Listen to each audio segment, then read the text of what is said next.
Noticentro 1, CMI. Buenas noches, bienvenidos a las noticias. Los siguientes son los 3 hechos más importantes de hoy en Colombia. En la Comisión Séptima del Senado, a donde llegará la reforma a la salud el año entrante, el ministro Guillermo Alfonso Jaramillo lanzó duras críticas contra la CPS. En respuesta a los presidentes de la CPS que en esa comisión pidieron más recursos por cada afiliado que tienen. El ministro de Salud dijo que lo único que hacen es llorar y pedir plata, pero que lo que deben dar es explicaciones de dónde están los 84 billones de pesos que el gobierno les ha transferido este año para la sostenibilidad del sistema. El ministro Jaramillo también insistió en su tesis de que la instalación de unidades de cuidados intensivos durante la pandemia del COVID fue un gran negocio para la CPS porque no había especialistas para atenderlas a todas. Vamos a hablar más de esta noticia en nuestra emisión nacional a las 9 de la noche. En medio de una dura polémica con el ELN por el secuestro, Oti Patiño se posesionó como alto comisionado para la paz en reemplazo de Danilo Rueda. Patiño rechazó el mensaje del comandante del ELN, Antonio García, quien aseguró que ese grupo no tiene secuestrados, sino retenidos y prisioneros. El nuevo comisionado rectificó al jefe guerrillero y dijo que lo que hace el ELN es secuestrar y sobre eso no hay discusión. El nuevo comisionado rechazó el secuestro y pidió al ELN revelar la lista de personas que tienen su poder y descartó la financiación de la comunidad internacional a esa guerrilla mientras sigan armas. Ampliación de esta noticia en nuestra emisión nacional a las 9 de la noche. Una comisión especial designada por la procuradora Margarita Cabello Blanco se reúne con autoridades nacionales, territoriales y la fuerza pública en San Andrés, con la misión de indagar sobre la desaparición de cerca de 100 migrantes irregulares en 6 naufragios entre 2022 y 2023. Los migrantes se habrían embarcado presuntamente en la llamada ruta VIP, que traslada de forma ilegal a personas entre San Andrés y Centroamérica. Hablaremos más de esta noticia en nuestra emisión nacional a las 9 de la noche. Las siguientes son las noticias más importantes del mundo hoy. Tiroteo en Universidad de Las Vegas deja 4 muertos. La policía asegura que el atacante fue dado de baja. Presidente Maduro moviliza tropas a Guyana y presenta nuevo mapa de Venezuela con el territorio anexado. Fiscalía de Venezuela ordena detención contra 13 dirigentes de la oposición por impulsar campaña contra el referendo del Esequibo. Expresidente de Perú, Alberto Fujimori, sale de la cárcel por orden de libertad incluida en un indulto humanitario. Trump admite que si gana de nuevo las elecciones, será dictador solo el primer día. Alerta de UNICEF. Colombia, el país con la peor tasa de pobreza infantil en la OCDE. La Policía Metropolitana de Las Vegas, en Estados Unidos, reportó un tiroteo en una universidad de Nevada que dejó 4 personas muertas. En las últimas horas, en una universidad de Nevada, Estados Unidos, la policía reportó un tiroteo, el cual dejó 4 personas fallecidas, incluida el tirador. Las autoridades informaron que respondieron a varios llamados de la comunidad sobre un sujeto que estaba disparando de manera indiscriminada contra varias personas. Tras acudir al llamado, la policía procedió a buscar al sospechoso y en medio del operativo se le dio de baja. There's no further threat. I will tell you that this combined police, state, local, and federal law enforcement, along with the fire department, worked very well. As the chief told you, we do have one suspect down. Hasta el momento no se conocen más detalles del hecho, pero las fuerzas policiales tienen acordonada la zona y le piden a la comunidad que no se acerquen. Aumenta la tensión entre Venezuela y Guyana. El presidente Nicolás Maduro movilizó al ejército de su país y anunció la anexión por ley del histórico territorio en disputa del Esequibo.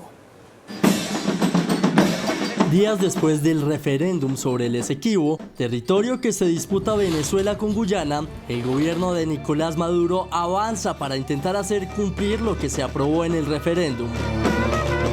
dadas por Guyana en El mandatario venezolano ya presentó el nuevo mapa oficial del país con el Esequibo incorporado, sin la delimitación en la reclamación, durante un Consejo de Estado y en defensa de la nación en que anunció una serie de medidas y próximas legislaciones para concretar la posesión del territorio y sus recursos. Respeto a la buena vecindad. Se discuta establecer una norma muy firme para prohibir la contratación con empresas que operen o colaboren en las concesiones unilaterales dadas por Guyana en el mar por delimitar y se haga mediante ley especial. A lo que el presidente de Guyana calificó como una amenaza directa a la integridad territorial de su país. PDVSA, Esequibo. Measures announced are in blatant disregard of the order given by the International Court of Justice on December 1st, 2023. Guyana views this as an imminent threat to its territorial integrity and will intensify precautionary measures to safeguard its territory. Por su parte, Maduro ordenó asimismo crear una zona de defensa integral de Guyana Esequiba, ubicada en la localidad de Tumeremo, en el estado de Bolívar y fronteriza con la zona en disputa. También se instalará la sede político-administrativa del nuevo estado, cuya autoridad única será el general Alexis Rodríguez Cabello, según lo anunció el mandatario. Y la Fiscalía General de Venezuela ordenó la detención de al menos 10 políticos de oposición, entre ellos Juan Guaidó, Julio Borges y Leopoldo López. Ha solicitado las órdenes de aprehensión. Fue el mismo fiscal general de Venezuela, Tarek William Saab, quien dijo que el país había emitido órdenes de arresto para personas involucradas en la campaña de la candidata presidencial de la oposición, María Corina Machado. Personeros dentro y fuera de Venezuela, tanto venezolanos como extranjeros, han utilizado de manera vil, de manera totalmente por manpuesto, todo lo que ha sido la lucha nacionalista por el Esequibo. El Esequibo es nuestro, es algo que nace en las entrañas del venezolano común. Por su parte, María Corina Machado se pronunció frente al anuncio de estas órdenes de captura por parte de la Fiscalía. De traición a la patria. Lo que ocurre es un régimen desesperado que se sabe derrotado. Y si creen que con esto van a crear miedo, descalabro, desmoralización o desmovilización, es todo lo contrario, nos dan muchas más razones. Con una potencia extranjera. De acuerdo con Saab, habría un entramado entre Guyana, la ExxonMobil y Estados Unidos para despojar a Venezuela del territorio del Esequibo. El expresidente de Perú, Alberto Fujimori, quedó en libertad esta noche del penal de máxima seguridad de Barbadillo, en las afueras de Lima, donde desde 2009 cumplía una condena de 25 años de cárcel por los delitos de homicidio calificado, lesiones graves y secuestro agravado por trato cruel. Esto pese a que la Corte Interamericana de Derechos Humanos emitió una resolución en la que instaba al Estado peruano a no liberar por el momento a Fujimori, que gobernó Perú entre 1990 y 2000 y quien fue el primer exmandatario de América Latina en ir a la cárcel por crímenes de lesa humanidad. El expresidente de Estados Unidos, Donald Trump, dijo que si gana la reelección será dictador solo el primer día. El expresidente de los Estados Unidos, Donald Trump, quien ha sido procesado en varias ocasiones, como cuando fue arrestado para escuchar los más de 30 cargos que enfrentaría en un juicio, o el último caso que fue acusado por fraude fiscal de su compañía. Busca la reelección a la presidencia, en la que promete no ser un dictador, excepto el primer día. He says, "You're not going to be a dictator, are you?" I said, "No, other than day one. We're closing the border and we're drilling. After that, I'm not a dictator, okay?" El favorito de las primarias republicanas ha hablado sobre perseguir a sus rivales, a los que refiere como alimañas, y ha prometido tomar represalias si gana un segundo mandato en unos procesos judiciales en su contra, que afirma tiene motivaciones políticas, además de acabar con la crisis migratoria. UNICEF presentó un nuevo informe en el que posiciona a Colombia como el país con la peor tasa de pobreza infantil entre la Organización para la Cooperación y el Desarrollo Económico OCDE y la Unión Europea. A pesar de una mejora en los últimos años, más de 69 millones de niños viven en la pobreza en los 39 países más ricos del mundo, es decir, más de un niño cada 5 según la UNICEF. Con una pobreza infantil del 35%, Colombia es el país con peor tasa de pobreza infantil, seguida de Turquía con un 33.8%, Rumania con un 29%, España con un 28%, México con un 27.3%, Estados Unidos con un 26.6% y Chile con un 21.6% en el periodo del año 2019-2021. Entre los periodos 2012-2014 y 2019-2021, el número de niños en situación de pobreza se redujo en torno a un 8% en los cerca de 40 países de la Unión Europea y de la OCDE analizados. Y continúa la tensión entre el ejército israelí y el grupo extremista Hezbollah. En las últimas horas se reportó un enfrentamiento entre ambos que dejó una persona muerta. Hezbollah indicó en una serie de comunicados que sus ataques se dirigieron contra posiciones israelíes y a su vez afirmó haber lanzado cohetes contra varias bases militares. La muerte del militar provocó que el gobierno libanés anunciara que presentará una nueva queja al Consejo de Seguridad de la ONU para denunciar que Israel viola la soberanía del Líbano y que lo ataca por tierra, mar y aire. Mejora la salud del Papa Francisco ante la bronquitis que se le diagnosticó la semana pasada. Hoy el sumo pontífice estuvo presente en la asamblea semanal del Vaticano, aunque prefirió no leer la catequesis preparada porque todavía se cansa cuando tiene que hablar mucho. El Vaticano confirmó que su agenda se restablecerá este viernes 8 de diciembre cuando acuda a la céntrica Plaza España de Roma para rendir tributo a la Inmaculada Concepción. El ex primer ministro británico Boris Johnson pidió disculpas a las víctimas que dejó el COVID-19. El ex primer ministro del Reino Unido comenzó 2 días de interrogatorio bajo juramento por los abogados de la investigación dirigida por el juez sobre su reticencia inicial a imponer una cuarentena nacional a principios del 2020 por el COVID-19. Virus que causó la muerte de miles de personas. En medio de su interpelación, Johnson pidió disculpas por el dolor y las pérdidas causadas por el COVID durante una investigación pública sobre su gestión durante la pandemia. There were clearly things that we could have done if we'd and should have done if we'd known and understood quite how fast it was spreading, but we didn't. Johnson afirmó que asumía personalmente la responsabilidad de todas las decisiones tomadas y que comprendía el enfado de la opinión pública después de que la comisión de investigación escuchara afirmaciones sobre su incompetencia en el gobierno en su lucha contra la mayor crisis sanitaria en las últimas décadas. Moscú vive su mayor nevada en casi 150 años. La temperatura llegó a 50 grados bajo cero.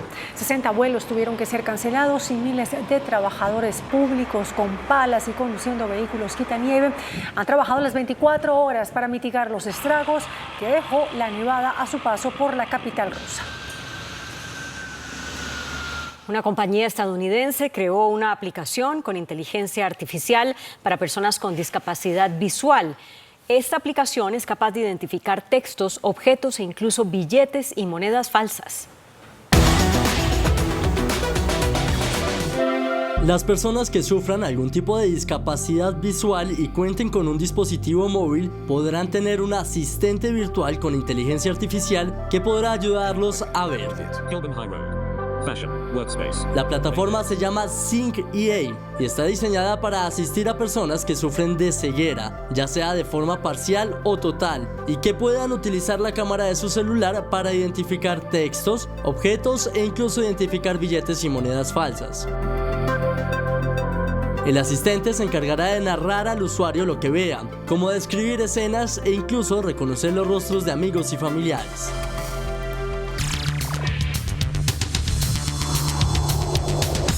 Muy buenas noches. Como anunciamos anoche, la invitada de ahora es la señora ministra del Trabajo, la doctora Gloria Inés Ramírez. En el programa de anoche, si ustedes no tuvieron ocasión de verlo, la ministra anunció la siguiente posición que le ruego resumir, señora ministra, para quien no tuvo ocasión de verla anoche.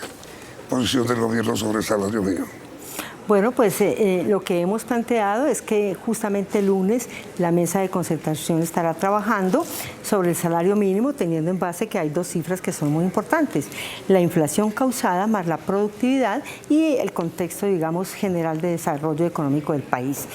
Planteamos ayer y estuvimos mirando cómo el DANE ya entregó unas cifras de productividad donde nos muestra que el país tiene una desaceleración económica, y nos plantea que la productividad total de los factores, el EPTF, es negativo, es menos 1%, pero también entregó dos cifras desagregadas que son muy importantes, que es la primera vez que lo hace, que es la productividad laboral. Y la productividad laboral, que es la participación del trabajo en la producción del país, es positiva, es del 0.76%.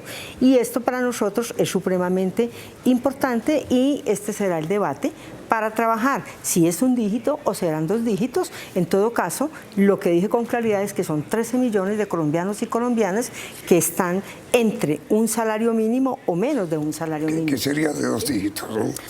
Claro, que tiene que trabajarse para que efectivamente este ingreso pueda reactivar la cadena de economía de este país. Ahora, señora ministra, ¿cuál es el plan del Ministerio del Trabajo sobre la inteligencia artificial?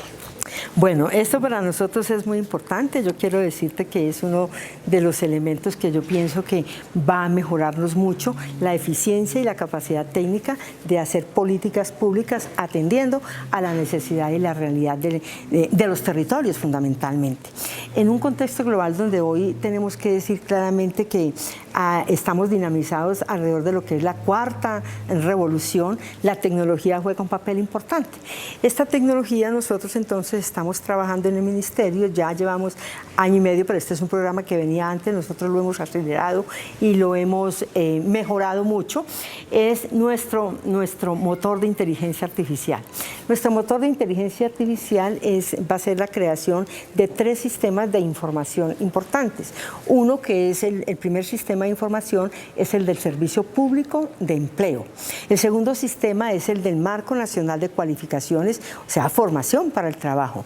Y un tercer sistema de información tiene que ver con la gerencia, digamos, con los datos ya, análisis del dato que tendrá el ministerio como tal.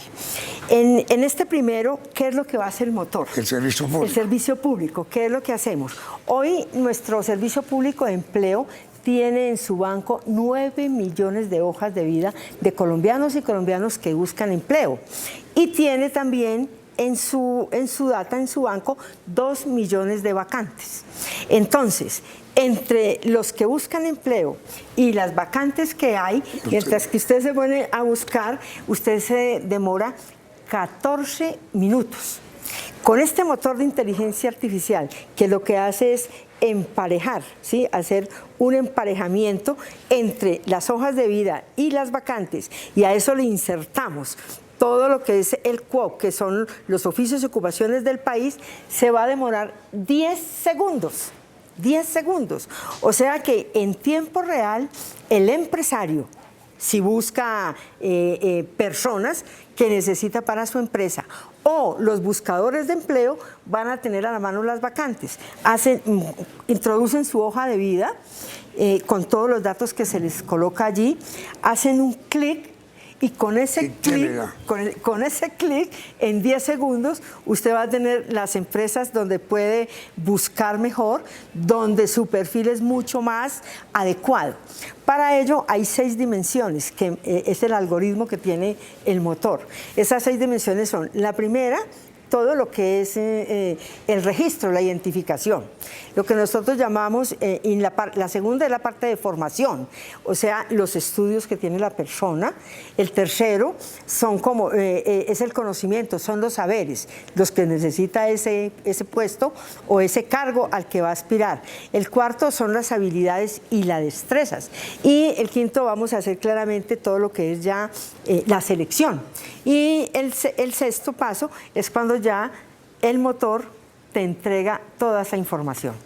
O sea que yo estoy muy contenta porque tenemos ya muchos centros, estamos trabajando territorialmente, de tal manera que tanto en Leticia como aquí en Bogotá o en Ibagué o en Quibdó, por ese emparejamiento vamos a poder tener esta información que yo pienso que le va a mejorar la vida a muchos colombianos y colombianas y a nosotros nos va a permitir ser más eficaces para que efectivamente el ministerio cumpla con una de sus misionalidades como tal.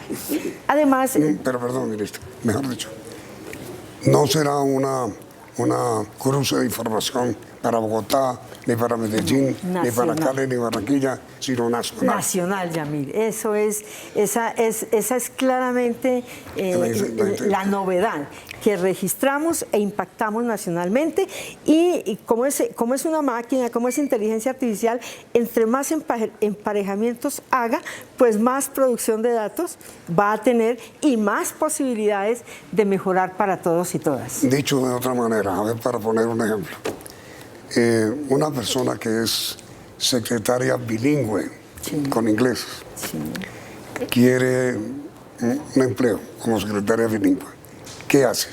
Bueno, lo primero que hace es, yo necesito empleo, entonces voy a la página www.trabajo.gov.co, www.trabajo.gov.co. Y además vamos a hacer una socialización porque también lo tendremos con el Servicio Público de Empleo, lo tendremos con el SENA, en todas las adscritas y vamos a trabajar para que todo el gobierno lo incluya y la gente pueda tener mayor acceso. Entonces la persona llega, se mete a la página, luego llena el formato tal y como está allí, donde están sus nombres, sus registros, su nombre, su formación, su academia, etcétera, etcétera. Da un clic. Espera, perdón. Ahí no se solicitan datos personales que puedan causar problemas. No, la data tiene confidencialidad. Por ejemplo, el tercer sistema de información es absolutamente de uso interno del Ministerio del Trabajo. ¿Cuál es el tercero? Que es el de la gerencia. Eso nosotros lo trabajamos solo nosotros. Público será el primero y segundo.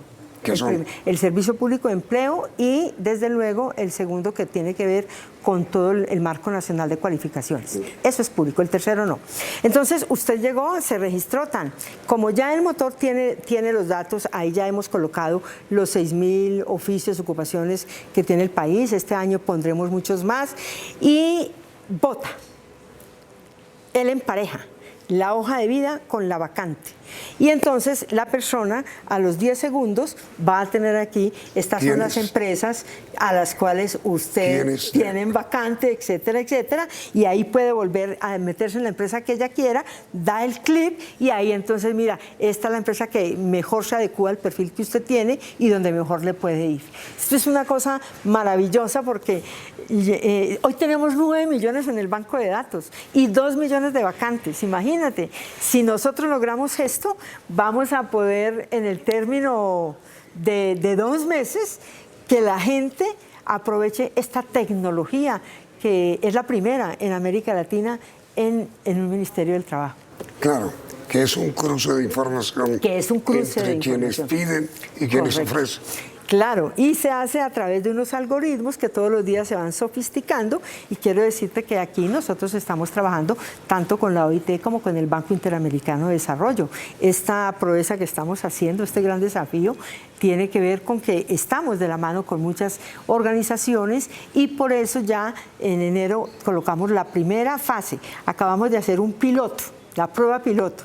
En enero colocamos la primera fase y la iremos generalizando a través también, como usted me decía ahora, claro que lo vamos a socializar con todo el país, porque nuestro sueño es que muchos jóvenes, hombres y mujeres que hoy están buscando empleo, tengan esta ayuda que efectivamente permita que seamos exitosos y de esta manera también nosotros podamos conocer cómo están los territorios. Por ejemplo, Arauca. Arauca hoy es la ciudad que tiene más desempleo. Con este motor de inteligencia artificial yo voy a poderme meter en Arauca y mirar cuál es el desempleo que hay, en qué partes y cuáles son las vacantes que tienen las empresas. Y de esta manera en ese intercambio, en ese emparejamiento, vamos a poder ser más eficientes para decir, ustedes necesitan, son técnicos de software, por ejemplo, ustedes necesitan, son diseñadores gráficos, ustedes necesitan aquí biotecnología, ustedes necesitan aquí más artistas. Es decir, nos va a decir en qué se necesita y con base en eso vamos a ser más diligentes para que tengan la información y así los araucanos cada uno vaya a donde necesita la oferta de trabajo que más se adecue a su perfil. ¿Y usted cómo hizo, señora ministra, para obtener ya los datos? O el data, digamos. Sí, porque nosotros tenemos unas datas en el Ministerio de Educación, eso está ya en el Ministerio del Trabajo está ya muy soleto.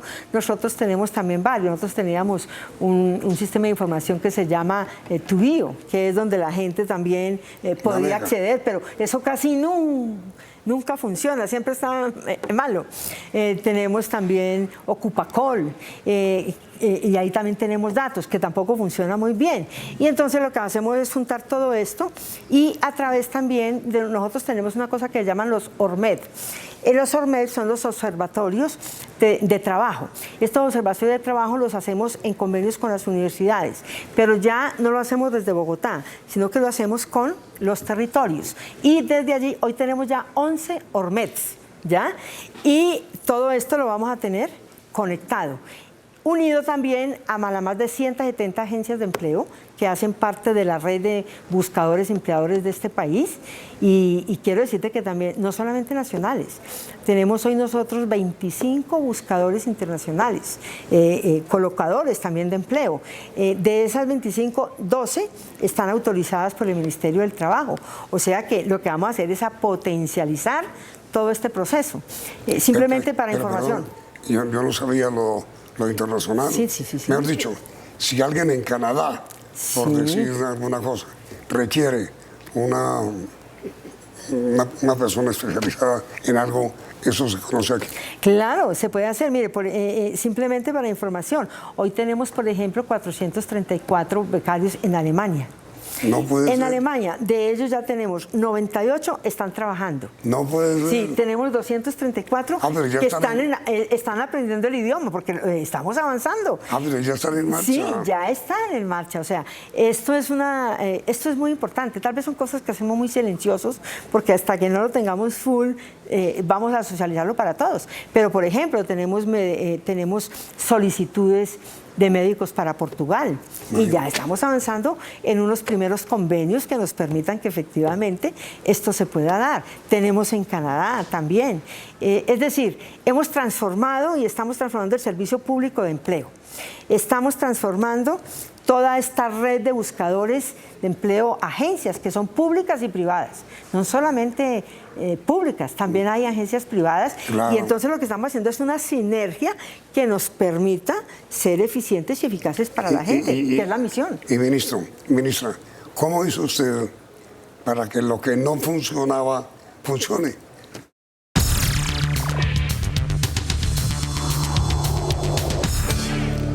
Le pregunto, señora ministra, ¿cómo ha hecho usted para que lo que no funcionaba, funcione ahora? Bueno, yo pienso que primero tenemos un equipo de trabajo muy interesante. Yo pienso que hay una identidad también con este tipo de avance tecnológico, porque indudablemente esto nos vuelve más eficaces.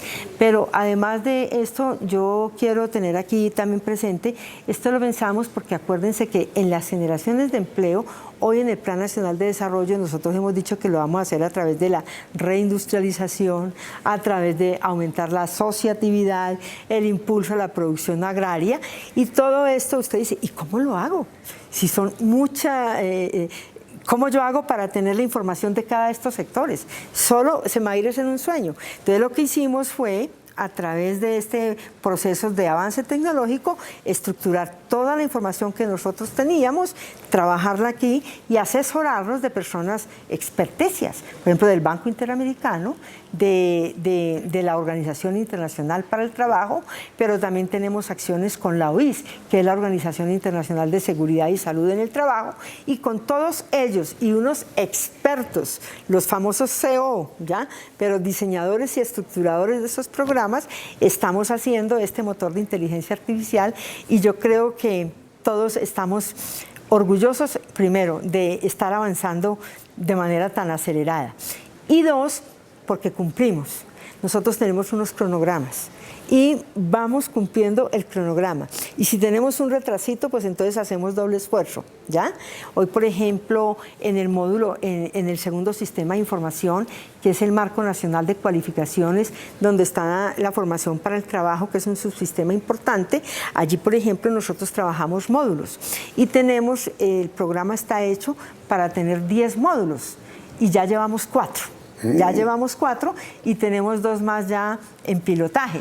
O sea que vamos desarrollando con una rigurosidad que tiene, digamos, todo el equipo, con el apoyo también del gobierno entero, porque esto necesita sinergias con el Ministerio de Comercio, de Industria, Comercio y Turismo, estamos trabajando con el Ministerio de Agricultura y desde luego con el Ministerio de Ciencia y Tecnología, que es muy importante, y con el Ministerio de las TICs. Aquí hay una sinergia de todos y por eso yo pienso que vamos a poder hacer realidad este sueño, no solamente de gobierno, sino que yo pienso de ser eficientes y de servirle a la gente como debemos hacerlo. Y mire, señora ministra, usted anticipó ahora que países como Portugal, dijo usted, sí, y como Canadá, también lo dijo, están también abiertos a dar empleo a colombianos. Sí. Y Alemania. Alemania. ¿Qué otro país? Australia. Portugal, Australia. Sí, hay muchos países en donde los colombianos y colombianas, por ejemplo, que buscan empleo. Y nosotros lo que hacemos es en esos buscadores internacionales, que también hay agencias de empleo, como te digo, 12 están certificadas por el Ministerio del Trabajo, nosotros lo que les vamos es apoyar. Imagínense ahora entonces, ya con nuestro motor de inteligencia nacional, ya nosotros tenemos un brazo, este motor tiene 11 brazos, o sea, 11 programas hacia los cuales nosotros podemos migrar fácilmente y va a permitir que efectivamente todos estos colombianos que también tienen este tipo de expectativas, porque no todos pues quieren estar acá, hay una franja importante que se quiere ir y a nosotros nos parece que es importante también el intercambio. Ese intercambio de profesionales entre países va a ser, nos va a dar un plus importante y lo pueden hacer. Este motor lo va a permitir. Y señora ministra, ¿qué pasa con los estratos que no tienen acceso, digamos, a sistemas? No solamente los estratos, sino también que no todos están conectados. Pues nosotros estamos trabajando paralelamente con el Ministerio de las TIC para que, así por ejemplo, como conectó el Amazonas a través de fibra óptica, está haciendo un esfuerzo conectando todo lo que es el Baupés, o sea, la Colombia profunda, pues vayamos ampliando estas comunidades interconectadas y con ellas nosotros podamos ir llegando para que este motor también tenga la posibilidad cierta de estar con ellos y el acceso será público. Y ministra, ¿hay algún filtro que se aplique? No, el filtro simplemente es la confidencialidad, que esos son los datos gerenciales, que es la protección de la data, que esa la tendrá toda el Ministerio del Trabajo como tal. Ahora, en forma, ¿habrá un lanzamiento especial del programa? Sí. Haremos un lanzamiento especial del programa. Yo estoy esperando que sobre febrero o marzo del 2024 le oficialicemos al país y haremos todo el proceso de pedagogía, de socialización y también de empezar a conectarnos. Ya los vamos a seguir haciendo pilotos y, por ejemplo, lo invito para que en enero vaya usted a la oficina del Servicio Público de Empleo, que está aquí en nuestro ministerio, y hagamos los clics para que veamos lo que eso significa. Va a ser un piloto nacional. Nacional y territorial. Acuérdate que nosotros tenemos 32 oficinas territoriales y entonces lo que estamos es preparando a todo nuestro equipo para que todos estén en capacidad de responder y de verdad enamorarse también de este instrumento tecnológico y ayudar que los colombianos y colombianas también lo aprovechen. Y usted me dijo antes que ya hizo un piloto. Sí, ya hicimos el primer piloto. ¿Y cómo le fue? Pues bien, maravillada. Es que mire, eso que haga un clic. ¿Y funcionó? Y funciona, sí, ya funcionó. Entonces ahora lo que vamos a ir haciendo es aumentando las fases y haciendo más pilotos para que nos funcione en todo el país. Durante el piloto que hicieron ustedes, ¿encontraron alguna dificultad? Sí, encontramos un pequeño, al principio fue muy lento. Pero ya después de tener un mayor... Muy lento el sistema. Sí, lento el sistema, pero ya nuestros ingenieros hicieron la corrección y pudimos tenerlo en los 10 segundos con los cuales está diseñado este motor de inteligencia. Con un clic, usted sabe quién lo está buscando. Claro que sí. El año entrante vamos a tener aquí en Colombia, en el mes de octubre, la última semana, la conferencia de ministros del trabajo de la OEA. Ahí, en esa conferencia, tengamos la posibilidad de que los ministros entren a ese motor y vean también cómo nos podemos conectar para que efectivamente quede América Latina por lo menos. Una conferencia de ministros del trabajo de América. De América. Incluyendo Estados Unidos. Claro, de América es la OEA. Estados Unidos hoy es la vicepresidenta de la conferencia de ministros del trabajo de la OEA. Y Colombia tiene la presidencia. Y eso ya está convocado. Eso ya está convocado. Eso será en octubre, última semana de octubre. Ahora, ministra, usted aspira a que con este plan piloto que funcionó y que va a funcionar muy bien, usted aspira a crear ¿cuántos empleos más en Colombia? No, pues por lo menos yo aspiro que los 9.200.000 hojas de vida que tenemos, ojalá al 2026 podamos tener esa colocación. Pero la verdad es que... un momento. Hojas de vida ¿de dónde salieron? De la gente que está buscando. Están en el banco de datos que tiene el Servicio Público de Empleo. Y hay 2 millones de vacantes. Aspiramos que de aquí a allá generemos más, generemos más vacantes y podamos... Pero en forma inmediata. En forma inmediata, pues no. Si lo hacemos progresivamente, Yamid, yo pudiera decir que aspiraría que el año entrante podamos tener unos 500.000 empleos que podamos nosotros decir, no solamente detectados, identificados, sino formados y colocados. Ese es un gran desafío, un gran reto que yo creo que de la mano de la tecnología podamos hacerlo. Y acompañado también de nuestros programas de formación, de los reconocimientos de aprendizajes previos que tenemos como programa, del Saber Hacer Vale, que es otro programa. Es decir, todo esto integrado creo que vamos a hacer posible avanzar hacia esa meta. Colombia tiene hoy 23 millones de trabajadores. Tiene, 23 millones de fuerza de trabajo fundamentalmente. Y tenemos en este momento de esa fuerza, nosotros tenemos un nivel de informalidad bastante alta, que es 55.7%, lo que nos implica que más o menos estamos hablando de un poquito más de 11 millones de trabajadores a los que tenemos que llegar, a los que tenemos que trabajar por formalizar y a los que tenemos que trabajar por mejorarle los ingresos. ¿Y de qué manera, señora ministra, el nuevo sistema va a permitir formalizar? Porque el nuevo sistema entonces me va a permitir a mí conocer territorialmente cuáles son las necesidades de trabajo que hay en cada territorio. Y de esa manera nosotros podemos trabajar una oferta educativa e ir formalizando poco a poco. Esa es la gran ventaja. Ya no es lo que pensemos que es, sino que lo vamos a tener focalizado, territorializado, y nuestra oferta va a ser mucho más asertiva. Pero señora ministra, ¿y los trabajadores no formales, informales, tendrán interés en formalizar?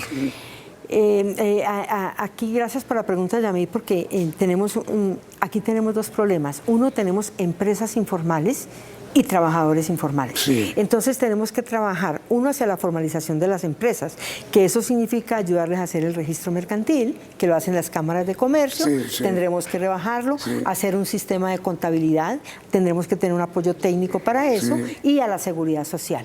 Nuestra reforma pensional va a trabajar en esa dirección. Permite que efectivamente los ciclos de cotización al sistema pensional ya se haga por semanas, y esto es un avance importante para que podamos avanzar en los procesos de formalización laboral. Pues, Mercho, están dadas todas las condiciones para hacerlo. Estamos empujando y trabajando con toda la convicción y esperamos que efectivamente esto ayude a mejorar nuestros procesos laborales en Colombia. En lo que nosotros podemos ayudar, cuenta con eso, ministro. Muchas gracias, Yamid. Como siempre, gracias a usted y a todos los que nos han visto hoy. A usted, señora ministra, doctora Glorinés Ramírez, muy amable. Y felicitaciones y mucho éxito. Muy gentil. Y espero que en febrero esté en nuestro piloto. Y a ustedes, televidentes, gracias por la sintonía. Y los esperamos mañana aquí en Noticentro 1, CMI. Noticentro 1, CMI. Ministro de Salud Guillermo Alfonso Jaramillo acusa a la CPS de no rendir cuentas sobre recursos que manejan. Las CPS se la pasan llorando para pedir más plata sin auditoría, denuncia el ministro en el Senado. Superintendente de Salud pide facultades para investigar y juzgar a actores del sistema de salud. Expresidentes de la República piden al Senado hundir reforma a la salud. Van a arrasar lo que funciona, dice Álvaro Uribe. EPS piden al Senado modificar proyecto aprobado en la Cámara sobre reforma a la salud. Denuncian desaparición de 38 migrantes en San Andrés. Cruzada para dar en Navidad seguridad al comercio. Corredor Verde en Bogotá queda definitivamente en manos de alcalde Galán. Inteligencia artificial para encontrar empleo.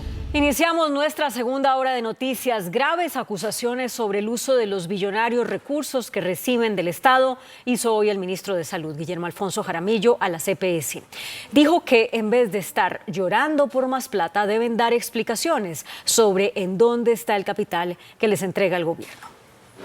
En el debate que realizó la Comisión Séptima sobre el sistema de salud intervinieron en la víspera empleados del sector, gerentes y presidentes de EPS y lo mismo que el director de hospitales y clínicas. Hoy el turno fue para el ministro de Salud, Guillermo Alfonso Jaramillo. Cuestionó de nuevo a las EPS.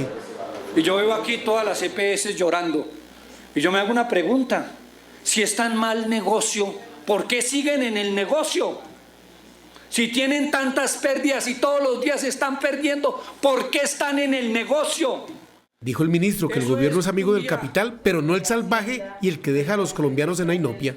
Estos 84 billones de pesos este año, ¿en dónde están? ¿Por qué las CPS pierden tanto dinero y siguen en el negocio? Si lo primero que hace un empresario es retirarse de un negocio que no le está dando utilidades. Y cuestionó con nombre propio a una EPS. Entonces no nos pueden venir a recalcar a nosotros de una crisis. Aquí Sanitas dijo ya, a partir de septiembre yo no voy a prestar servicios porque no tengo plata y estoy quebrado. ¿Cómo que no va a prestar servicios? Es que le pagamos por anticipado para que preste los servicios. Nosotros amenazar al Estado, a causar pánico. El ministro de nuevo cuestionó el negocio de las unidades de cuidados intensivos durante la pandemia del COVID. Dijo que muchas fueron habilitadas sin tener el personal médico necesario para atenderlas. Facultades jurisdiccionales especiales para investigar y juzgar a los actores del sistema de salud pidió hoy el superintendente de Salud, Ulay Beltrán, al Senado de la República. El texto de la reforma a la salud aprobado en la Cámara de Representantes le entrega a la Superintendencia de Salud nuevas facultades de inspección y control, pero pide más el superintendente.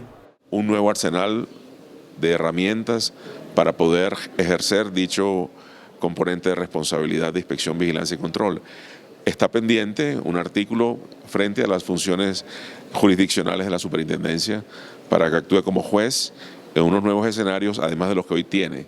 El superintendente pide además al Senado que levante el velo corporativo de las EPS. Se han ido del sistema como entidades promotoras de salud, han dejado un mar de deudas, han quebrado hospitales, han quebrado clínicas y los dueños reales y los socios verdaderos de esas entidades sí tienen los recursos, pero no los tienen las EPS que dejaron en liquidación. Dice el superintendente que esas facultades son fundamentales para depurar el sistema de salud. Expresidentes de la República convocaron al Senado a hundir la reforma a la salud que fue aprobada en la Cámara de Representantes. Destruye el sistema, dijo Álvaro Uribe, y es un esperpento de reforma, indicó Iván Duque.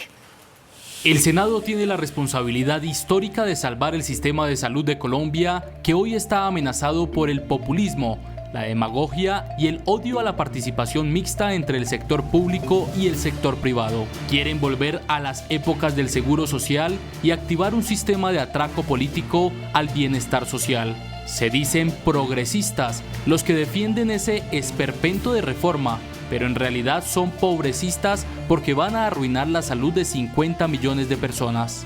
En igual sentido se pronunció también el expresidente Álvaro Uribe y jefe del Centro Democrático. Ideología es la única razón para destruir el sistema de salud. Ese cambio nunca fue prioridad de la ciudadanía. por mejorar la prevención destruyen todo el avance. Polarizan más a Colombia, destruyen un sistema mixto y solidario que aproximaba a los colombianos. Y en otro trino agregó: el gran avance social de Colombia ha sido la salud, el más rico y el más pobre atendidos de modo igual en el mejor hospital. La política destruye este avance. Ojalá se hagan todos los esfuerzos pedagógicos y de debate contra esta reforma. Después de aprobada la reforma a la salud en la Cámara, el Gobierno Nacional ahora busca mayoría en el Senado para aprobarla. Hoy las cuentas no le dan. Aunque la reforma a la salud al Senado de la República llegará el próximo año, segundo periodo legislativo, el gobierno no cuenta hoy con mayorías a la fecha. 14 miembros tiene la Comisión Séptima. A favor del gobierno y su reforma, 4 senadores, 2 del Pacto Histórico, 1 de AICO, 1 de Comunes. En contra, los 2 del Centro Democrático, los 2 del Partido Conservador, aunque en la Cámara ese partido apoyó la reforma, 1 liberal, que pasó lo mismo que con los conservadores en la Cámara, y 1 más de la Alianza Verde. Unos no están de acuerdo, otros sí, la mayoría está de acuerdo con esta reforma, por eso ahora se abre otro espacio que es el Senado y vamos a estar reuniéndonos con ellos. En la Comisión Séptima, 4 son las senadoras indecisas, 1 de Colombia Justa y Libres, 1 del MIRA, 1 de la ASI y 1 de la U. No obstante, el gobierno confía en que la reforma será aprobada en sus 4 debates legislativos. Y las EPS pidieron que en el debate del proyecto de reforma a la salud en el Senado se modifiquen los artículos que crearon las gestoras de salud. Las EPS del régimen subsidiado y el contributivo coinciden en que el proyecto de reforma a la salud debe ser modificado en su debate en Senado. Lo que nosotros hemos planteado, digamos, de cara a lo que sigue la discusión en el Senado, es que hagamos un buen modelo de gestor que no arriesgue a los usuarios, que no arriesgue la sostenibilidad del sistema y en el que podamos transitar de manera ordenada, sobre todo para cuidar la protección y la afiliación de los usuarios. En lo que viene, nosotros esperamos que el Senado de la República revise esas inquietudes que tenemos, considere lo que el ministro ha dicho. El ministro ha dicho las EPS podrán transformarse en gestoras de salud y vida, podrán conservar las mismas funciones de cara al usuario y lo que no van a manejar es la tesorería. Aseguran que el texto tal y como está acaba con el aseguramiento y pone en riesgo la atención en salud. Dentro de los temas complejos que hemos identificado en la reforma es que muchas de las cosas que necesitan los usuarios, autorizaciones, citas, dispensación de medicamentos, quien les autorice una cita en un centro hospitalario o en un consultorio, no están claras respecto de quién cumple las funciones. También les preocupa el tiempo en el que se pondría en marcha el sistema de información interoperable. Los partidos de oposición al gobierno del presidente Gustavo Petro anunciaron un debate de moción de censura en contra del ministro de Salud, Guillermo Jaramillo. El jefe de la cartera de salud tendrá que asistir a un debate de moción de censura citado por las bancadas de Cambio Radical y el Centro Democrático, partidos de oposición al gobierno Petro. Sino también la falta de gestión y la mala administración del ministro Jaramillo está poniendo en riesgo la vida de los colombianos. Y por esa razón hemos decidido adelantar una moción de censura contra ese ministro. La reforma a la salud y la supuesta desfinanciación del sistema serían los temas del debate. Hemos visto cómo siguen sin nombrar después de 1 año y 4 meses a un director del INVIMA en propiedad y cómo se siguen acumulando licencias para que puedan llegar medicamentos al país en esa entidad. Aunque la solicitud ya fue presentada ante la presidencia de la Cámara, todo apunta a que la diligencia se adelantará el próximo año. Un grupo de familiares de migrantes desaparecidos viajó a San Andrés acompañado por la Procuraduría para tratar de determinar el paradero de sus seres queridos. En la isla nadie da razón de ellos.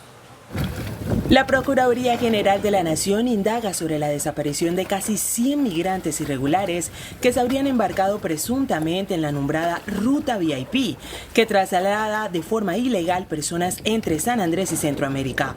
Entre los requerimientos del procurador están la realización de gestiones diplomáticas con los gobiernos de Nicaragua y Costa Rica para indagar acerca del paradero de las personas desaparecidas, además de la solicitud de información a las autoridades sobre registros de entrada y salida de personas desaparecidas.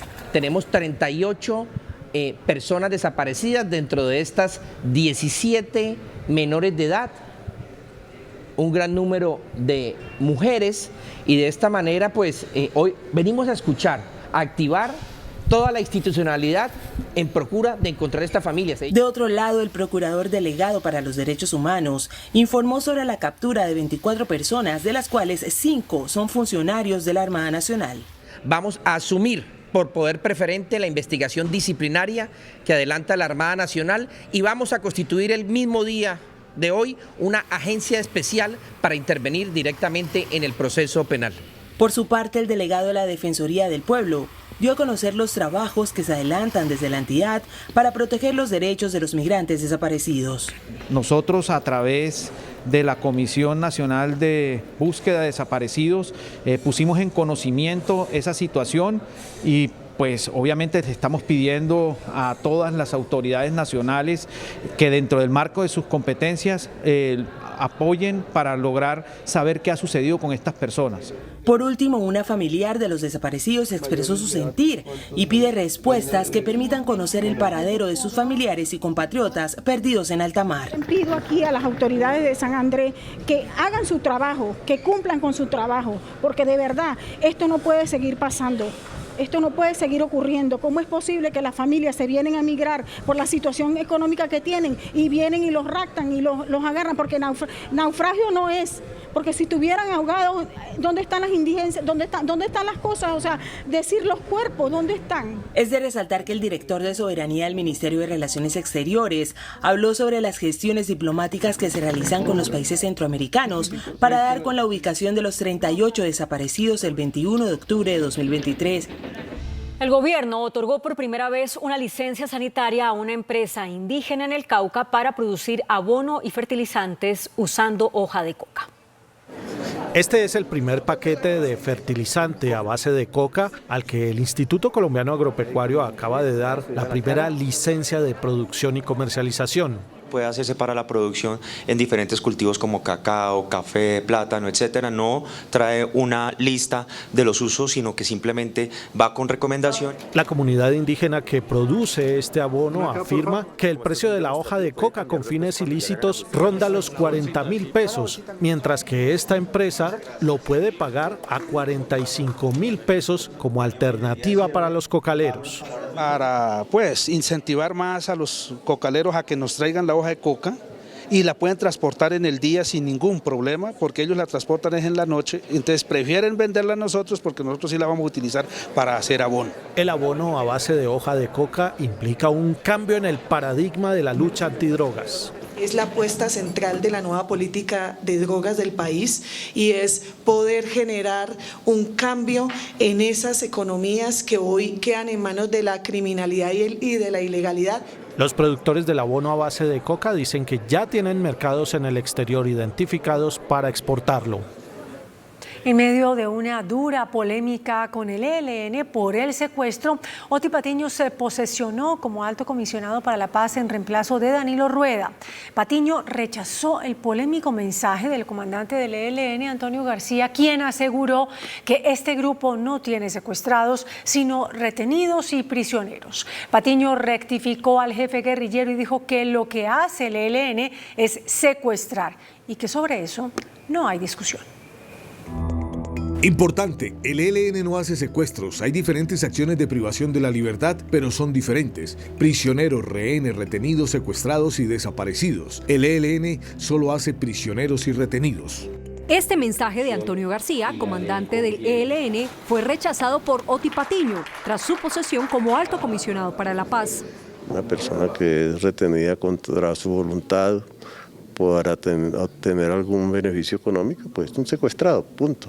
Eso no tiene mucha discusión. Patiño condenó el secuestro, le pidió al ELN revelar la lista de las personas que tienen en su poder y descartó cualquier financiación de la comunidad internacional a esta guerrilla. La comunidad internacional, mientras ellos permanezcan en armas y sin una decisión de poner fin al conflicto, no van a dar un solo centavo. Sobre los diálogos con el Estado Mayor Central de las FARC, dijo que está por definirse la región del país en la que se adelantarán las conversaciones, pero se mostró reacio a que sea en el Cauca, donde las disidencias han instrumentalizado a la población civil para presionar la salida de la fuerza pública. Creo que debe ser un sitio donde no se puedan hacer exhibiciones de poder de ninguna parte, y sea por el contrario un sitio discreto donde realmente se puedan hacer conversaciones tranquilas. Oti Patiño fue posesionado por el secretario jurídico de la presidencia, Vladimir Fernández, y el director del DAPRE, Carlos Ramón González. Y continúa en México el quinto ciclo de conversaciones entre las delegaciones de paz del Gobierno Nacional y el ELN. Mientras en la mesa, al parecer, las cosas avanzan de buena manera, el primer comandante del ELN, Antonio García, a través de las redes sociales, lanzó una dura advertencia en la que da por entendido que si el gobierno no cumple lo pactado, la mesa podría romperse. Según la reflexión de García en su canal privado de Telegram, para el ELN, los acuerdos avanzarán tanto como el gobierno cumpla. Dice el primer comandante del ELN que hasta la fecha existen más incumplimientos de parte del gobierno y sus fuerzas militares que certezas. Y a su mensaje le pone una advertencia sobre el futuro de la mesa. El proceso está interrogado y si ha de continuar es porque ambas partes cumplen lo acordado. Y si esta máxima se cumple, podrá seguir avanzando. Si esto falla, nada podremos hacer. Las delegaciones de paz del gobierno y el llamado Estado Mayor Central de las FARC se reunirán mañana jueves en Popayán para reanudar las conversaciones que den paso al primer ciclo de negociación entre las dos partes. El de Popayán este jueves será el segundo encuentro entre las dos delegaciones. Previamente y en algún lugar de la selva de Colombia, las dos delegaciones retomaron las discusiones de los protocolos del cese del fuego, del funcionamiento del mecanismo de verificación, definición de la agenda que tendrá la mesa de conversaciones y el lugar en el territorio nacional donde se cumplirá el primer ciclo. Señor ministro, la mesa no se ha roto, nuestra voluntad de paz sigue en pie. Pronto reanudaremos los diálogos. Infórmese más, no le genere incertidumbre al pueblo colombiano, no le quite la ilusión de construir un país en paz. Mientras usted dice, ¿para qué cese al fuego sin mesa? El pueblo colombiano dice, ¿para qué mesa sin cese al fuego? Señor ministro, en la mesa buscamos parar la guerra y construir la paz con justicia social y ambiental. Sin embargo, y pese al encuentro, dos delegados del Estado Mayor Central no podrán estar porque la vigencia del levantamiento de las órdenes de captura se venció. Se trata de Sebastián Martínez y de Alexander Farfán, más conocido como alias Gafas. Tampoco podrán estar los nuevos miembros de la mesa, entre ellos alias Calarcá, el segundo al mando del Estado Mayor Central, por cuanto al menos públicamente no se conoce del levantamiento de las órdenes de captura para poder estar en la mesa. Militarizar regiones apartadas donde no hace presencia el ejército. Esa es la nueva orden impartida por el Gobierno Nacional. El plan de seguridad iniciará en el Cauca, en zonas como el Plateado. El ministro de Defensa, Iván Velázquez, ordenó a todo el personal de las fuerzas recuperar el control territorial en donde no hay presencia de la fuerza pública, tal como es el caso del Plateado Cauca, en donde no hay permanencia de las autoridades desde hace 8 años. Hemos visto en el pasado y ahora sectores, territorios, regiones en los que el poder de las organizaciones armadas ilegales parece imponer las condiciones a las comunidades, que se ven entonces sometidas a ese yugo ilegal. Y es la responsabilidad de las fuerzas militares recuperar el control legal del territorio. Se refirió a un fortalecimiento de la fuerza pública para lograr llegar a regiones apartadas. El fortalecimiento de nuestra fuerza pública, y sea para tiempos de guerra o de conflicto como el que vivimos, o sea para tiempos de paz como los que aspiramos. En todo caso, el fortalecimiento de la fuerza pública es indispensable. Las declaraciones se dieron en medio de una ceremonia de ascensos de 261 militares a subtenientes. Y en Buenaventura hay fuertes enfrentamientos entre grupos al margen de la ley. La zozobra y el temor se han apoderado en las últimas horas de los habitantes del sector de Río Raposo, zona rural del distrito de Buenaventura, luego de que en las últimas horas quedaran en medio del fuego cruzado entre dos grupos armados. La comunidad del sector de San Francisco prácticamente se encuentra confinada a raíz de los enfrentamientos que se han venido suscitando entre integrantes del ELN y la columna Jaime Martínez. Las comunidades que habitan esta zona constantemente se ven expuestas a minas antipersona y enfrentamientos entre estos grupos armados que buscan tener el control total de este sector que usan para el transporte de estupefacientes hasta el mar.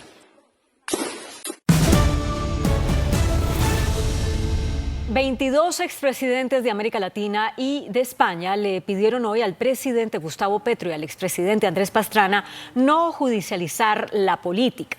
No. En una carta suscrita por exmandatarios como José María Aznar, Felipe Calderón, Iván Duque, Mireya Moscoso y Lucio Gutiérrez, entre otros, expresaron su preocupación por el anuncio del presidente Petro de denunciar penalmente al expresidente Pastrana por las acusaciones que hace en contra de su gobierno.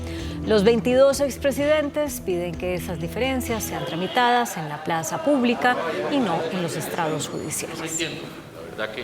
La directora saliente de la Agencia de Defensa Jurídica del Estado, Marta Lucía Zamora, declaró hoy ante la Procuraduría en el marco de una investigación que cursa contra el canciller Álvaro Leiva. La Procuraduría investiga a Leiva por presuntas irregularidades en la licitación para el suministro de pasaportes, proceso declarado desierto y que en los últimos años ejecutó la empresa Thomas Gregg & Sons. Durante 3 horas, Marta Lucía Zamora declaró ante el procurador delegado Ezequiel Sánchez sobre las diferencias que sostuvo con el canciller Leiva relacionadas con la propuesta de conciliación con la empresa Thomas Gregg, que anunció una demanda contra el Estado por 117.000 millones de pesos por la controversia en el contrato sobre los pasaportes. Zamora también habló de la información que recibió sobre una presunta reunión en Francia entre el funcionario de la Cancillería Juan Carlos Lozada, Jorge Leiva, hijo del canciller, y supuestas empresas interesadas en el millonario contrato. Desde Brasil, la vicepresidenta Francia Márquez advirtió que el racismo y la violencia en Colombia han aumentado y le hizo críticas a la izquierda. El racismo en Colombia se ha disparado, así lo denunció la vicepresidenta Francia Márquez durante un foro en Brasil. Creo que mi presencia hoy, ocupando un lugar del Estado, pues ha exacerbado el racismo. Márquez fue más allá e hizo un mea culpa. Dijo que la izquierda colombiana se ha quedado corta en la lucha contra la discriminación racial. Creo que una autocrítica que hay que hacer es que la izquierda tampoco asume la lucha racial ni la lucha de género. La funcionaria participa de un foro sobre justicia racial en Río de Janeiro, Brasil, en el que también figura como panelista el expresidente uruguayo Pepe Mujica. La dirección de la Policía Nacional dio inicio al plan de seguridad para esta Navidad. Se priorizó la seguridad de los niños, de comercios y la no venta de pólvora ilegal. El plan de la Policía Nacional para esta Navidad fue denominado Siempre Presentes. Luego de una reunión con 19 importantes empresarios, el jefe de toda la policía anunció que se reafirma el apoyo, el acompañamiento del sector empresarial a la labor de la Policía de Colombia, que ellos han expresado el reconocimiento a la gestión, al liderazgo y a la lucha que la policía enfrenta a toda hora contra la criminalidad y contra la delincuencia común. Se dispuso de un plan de recompensas de hasta 5 millones de pesos para las personas que brinden información que permitan la incautación de cargamentos de pólvora ilegal. Hemos dispuesto una recompensa de hasta 5 millones de pesos para quien nos dé información que nos permita incautar cargamentos de pólvora.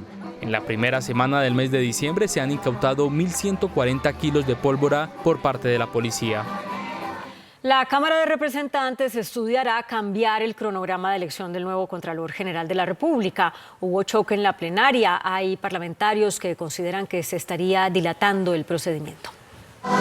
La elección del nuevo Contralor sigue enredada en el Congreso, pues la Cámara de Representantes estudia modificar el cronograma de elección, poniendo en entredicho la convocatoria pública que buscaba arrancar con ese procedimiento este jueves. Lo que vemos es que hay un cronograma viciado. Yo le agradezco a la Cámara haber aprobado esta proposición que obliga a la mesa directiva a generar un nuevo cronograma y una subcomisión de vigilancia al cronograma para que se cumplan con todos los requisitos. Hay discusión entre congresistas, pues un sector considera que no debe haber dilaciones para elegir el reemplazo de Carlos Hernán Rodríguez. A mí ya me parece que todas estas triquiñuelas y jugaditas son premeditadas y quisiera saber si es que ya saben cuál es el resultado que tiene la Corte o qué es lo que pasa. ¿Por qué quieren detener un proceso de una sentencia del Consejo de Estado? Mientras se define el tema político, en la Corte Constitucional se estudia una acción que podría devolver a Rodríguez a su cargo. Hay polémica en Cali por la inminente adjudicación de un contrato por más de 100.000 millones de pesos de las empresas públicas de esa ciudad a menos de un mes de terminar la actual administración. Nuevamente la gerencia de las empresas municipales de Cali, en cabeza de Fulvio Leonardo Soto, está en el centro de la polémica por temas contractuales. Pues a menos de un mes de que termine la administración del alcalde Jorge Iván Ospina, en Cali ha abierto una convocatoria para adjudicar en tiempo récord un contrato por 113.312 millones de pesos y que tiene como objeto el control de pérdidas de energía en los próximos 3 años. Y lo adjudican el 7 de diciembre y pues faltan menos de 20 días para que acá la administración de Jorge Iván Ospina. Adicional a esto, el funcionario cuestiona el incremento injustificado de este contrato que comprometería durante 3 años la administración del alcalde electo Alejandro Eder. Este contrato en el 2020 pasó de valer 40.000 millones de pesos a 113.000 para esta vez que lo van a adjudicar, es decir que aumenta su valor cerca del 65%. A través de un comunicado de prensa, Empresas Municipales de Cali argumentó que el control de las pérdidas en energía debe ser continuo y que el contrato existente se vence el próximo 31 de diciembre, por lo que se hace necesaria su renovación inmediata para evitar sanciones de la Superintendencia de Servicios Públicos y de los órganos regulatorios del sector. Hay normalidad a esta hora en las carreteras de Cundinamarca. Se levantó el bloqueo en La Mesa. Manifestantes y la alcaldía municipal acordaron suspender la instalación de parquímetros, que fue lo que provocó la molestia de los comerciantes y sus protestas. Un menor de 8 años y una mujer de 58 son los primeros quemados con pólvora en Bogotá. Dolorosamente me toca informar que Bogotá ya tiene 2 personas quemadas por pólvora. No las habíamos tenido hasta esta fecha. A pesar de los llamados de alerta del distrito, desde el Consejo denuncian que la pólvora está ingresando a Bogotá como si nada. En video quedó registrado cómo ingresa la pólvora en buses de transporte público e incluso en bicicletas. Ese material, esa pólvora viene del municipio de Soacha y vemos cómo lo están llevando en buses de servicio público, en bicicletas, poniendo en riesgo la vida de los pasajeros y las mismas personas que están comprando esta pólvora. La pasada temporada de Navidad se registraron 98 quemados con pólvora en Bogotá. Agentes de tránsito de la Secretaría de Movilidad de Bogotá ahora tendrán cámaras corporales que grabarán todos los procedimientos que realicen. Debido a las constantes denuncias ciudadanas de presuntos abusos en los procedimientos de los agentes de tránsito, el distrito estrena 390 cámaras que grabarán los controles que hagan los uniformados en las vías. El distrito hizo clara atención al llamado de los bogotanos y hoy tenemos para todo nuestro cuerpo de agentes civiles esta dotación de elementos de videograbación, bodycams. Estas cámaras graban y transmiten en tiempo real todos los procedimientos de los agentes civiles. No se pueden apagar, eso quiere decir que damos garantía y transparencia de todo lo que están haciendo nuestras unidades en tiempo real. Fueron 5.000 millones de pesos que se invirtieron en este equipamiento en el que se espera mejorar la percepción ciudadana de los controles en vía. Para este fin de año el distrito va a disponer de 1.376 uniformados para garantizar la seguridad en las vías. Servicio Noticentro 1 CMI. Llegó la temporada de vacaciones y aquí le cuentan a qué países puede viajar sin visa. No tenemos visa, por supuesto, a Europa, a la comunidad Schengen, que era uno de los destinos, es uno de los destinos en tercer lugar más importante donde viajan los colombianos y era muy importante para Colombia no tener ese visado. Lo mismo a Reino Unido, Londres ha sido de los últimos países que no nos están solicitando visa. Latinoamérica podemos viajar sin visa, a excepción de Costa Rica, de Estados Unidos y Canadá, lo que es Norteamérica. Un tiroteo en Nevada, en Estados Unidos, dejó 4 personas muertas. De otra parte, el expresidente del Perú, Alberto Fujimori, fue excarcelado. Y el exmandatario estadounidense Donald Trump dijo que será dictador solo el primer día si es reelegido. Las noticias del mundo en Noticentro 1 CMI. En las últimas horas, la Policía Metropolitana de Las Vegas reportó un tiroteo en una universidad en Nevada, Estados Unidos, dejando 4 fallecidos, incluido el tirador. Hasta el momento se desconocen detalles de los hechos, pero las fuerzas policiales tienen acordonada la zona y le piden a la comunidad que no se acerque. A raíz de una controvertida orden del Tribunal Constitucional, el expresidente peruano Alberto Fujimori salió de la cárcel, donde cumplía una condena de 25 años de prisión por el asesinato de 25 civiles durante su gobierno.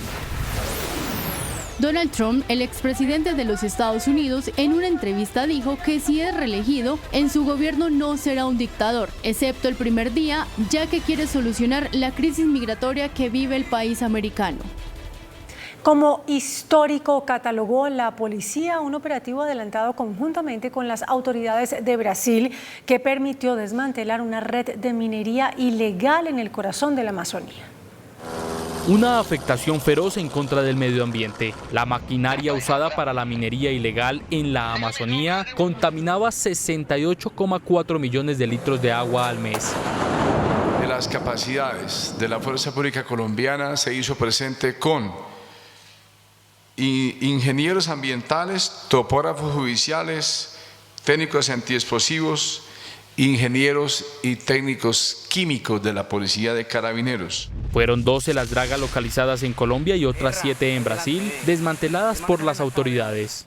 Importante destacar la participación de parte de la flotilla llamada por el señor presidente de la República, Gustavo Petro, Guacamayo, de la Policía Nacional. Nos ha permitido conocer una información de inteligencia que una vez evaluada y de manera combinada con otros países, en este caso Brasil, hemos compartido información y así lo seguiremos haciendo. La maquinaria que se destruyó vertía cerca de 114.000 gramos de mercurio al mes en los ríos de la Amazonía. El IDU volvió a publicar los prepliegos del tramo sur del Corredor Verde de la Carrera Séptima sin modificar ningún detalle. Nosotros estamos abriendo la licitación como está en el diseño que nosotros defendimos, que estamos convencidos que es la mejor solución técnica, convencidos de que es lo que le beneficia a todos los actores, especialmente a los que se mueven en transporte público, a los peatones, a los ciclistas, pero también al vehículo particular. Ese diseño no ha cambiado.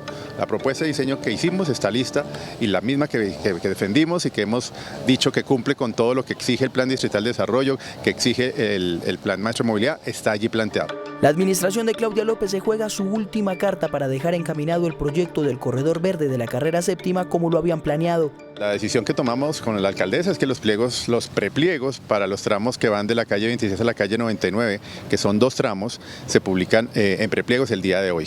Hoy quedan publicados nuevamente para que arranque el proceso. El proceso es un proceso que tiene un cronograma. Publicaremos pliegos seguramente finalizando el año y quedará para presentación de ofertas y adjudicación a marzo del próximo año estaría cerrando la licitación. La adjudicación de ese proyecto será en la administración de Carlos Fernando Galán, que a pesar de los intentos de esta administración tendrá la última palabra. La fábrica de licores de Antioquia tendrá que retirar del mercado el aguardiente amarillo real. Esto ante una medida interpuesta por la industria licorera de Caldas en la que argumenta plagio de su bebida aguardiente amarillo de Manzanares. La Superintendencia de Industria y Comercio resolvió una queja interpuesta por la industria licorera de Caldas contra la destilera de Antioquia por el gran parecido de su aguardiente amarillo con el amarillo de Manzanares de la industria caldense. Que ellos lanzaron el aguardiente antioqueño real amarillo, que es muy parecido, es una copia nuestro y eso lleva a la confusión de los consumidores. Lo que se busca con esa medida cautelar es que ellos recojan el producto de la calle, dejen de comercializarlo y dejen de hacer publicidad a este producto. Nosotros tenemos la oportunidad de escribir nuestros argumentos para que ya conociendo también los argumentos que nuestros abogados y nuestro equipo técnico pongan a consideración, pueda tomar la mejor decisión posible al respecto y ojalá sea favorable hacia los intereses de la fábrica de licores de Antioquia. Para la industria de licores de Caldas significa el defender una identidad de este tipo de aguardiente de más de 130 años. El aguardiente amarillo de Manzanares es una marca que ya lleva más de 130 años comercializándose y digamos que durante los últimos 3-4 años ha tenido mucho éxito, tanto que este año vamos a vender cerca de 7 millones de botellas. La noticia dicen que fue resuelta de manera muy ágil por la superintendencia, en donde afirman que en su determinación favoreció la originalidad originalidad del color, el estilo y la marca de este licor. El director de la Agencia Nacional de Tierras, Gerardo Vega, reveló la reglamentación para la ocupación de baldíos en zonas de reserva forestal. El Consejo Directivo de la Agencia Nacional de Tierras reglamentó la ocupación y aprovechamiento campesino de predios baldíos en áreas de reserva forestal. Se favorecieron 514.000 familias asentadas desde hace varios años con la entrega del título y que este puede ser heredado. No es para grandes extensiones de la agroindustria ni la agricultura, no. Tendrán allí con lo que habitan, con el pancoger, con los cultivos que ya hay, que no afecten el entorno y el medio ambiente de esas regiones. El funcionario también anunció la entrega de 65.000 hectáreas a 7 resguardos indígenas en departamentos de Córdoba, Meta, Tolima, Cauca y Putumayo. Se han aprobado la formalización de esas hectáreas para un total a nivel nacional. Hoy vamos ya con estas nuevas decisiones en 1.430.000 hectáreas formalizadas. La medida también se extiende a zonas afectadas por el conflicto como los municipios con programas de desarrollo con enfoque territorial PDEF en zonas de reserva forestal. Ecopetrol anunció un plan de mantenimiento y contingencia en la planta de gas de Cupiagua en Casanare. Desde enero, Ecopetrol iniciará trabajos de mantenimiento programado en el campo de Cupiagua, ubicado en el municipio de Agua Azul Casanare, donde se entrega a la red de gasoductos diariamente alrededor de 210 millones de pies cúbicos de gas natural que abastecen el interior del país. Este trabajo se realiza cada 5 años para asegurar la integridad de las operaciones y mantener la vida útil de la infraestructura. Se tomaron las contingencias correspondientes para garantizar el suministro, como hace el llamado el sector empresarial. Recomendamos que hagamos un cronograma, podamos trabajar, no dejar de producir porque estemos sin gas. El gas es importantísimo para nosotros ahora cuando ya hemos hecho la reconversión de toda nuestra industria a gas. Según Ecopetrol, la fecha en la que se realizará la parada coincide con la temporada de vacaciones colectivas, donde bajan las operaciones de la industria. El Ministerio del Trabajo puso en marcha un motor de inteligencia artificial para generar empleo. En el programa Pregunta Yamit, la ministra de Trabajo reveló que ya está lista la inteligencia artificial aplicada a la página del ministerio para la generación de empleos en el país. Lo que queremos es optimizar a través de un emparejamiento de lo que son las hojas de vida o el banco de hojas de vida y las vacantes que tienen las empresas, para que en un tiempo real de 10 segundos la persona buscadora pueda encontrar la vacante que se ajuste a su perfil y también el empleador pueda encontrar la hoja de vida del perfil que él necesita como tal. Pasamos de 14 minutos a 10 segundos. El SENA y el ministerio se unirán para fortalecer la red de empleo a través de ese motor artificial. El Consejo de Bogotá aprobó el presupuesto que tendrá la ciudad para el próximo año, aforado en 33 billones de pesos. El alcalde electo Carlos Fernando Galán tendrá 33 billones de presupuesto para su primer año de gestión. Del total, 26,41 billones serán en la inversión, 4,65 billones irán a gastos de funcionamiento y 2,13 billones para el servicio a la deuda. Esta es la primera vez en 3 administraciones que el presupuesto del último año es aprobado por el Consejo. Eso nos complace bastante, creo que además es una muy buena señal para la administración entrante del alcalde electo Carlos Fernando Galán.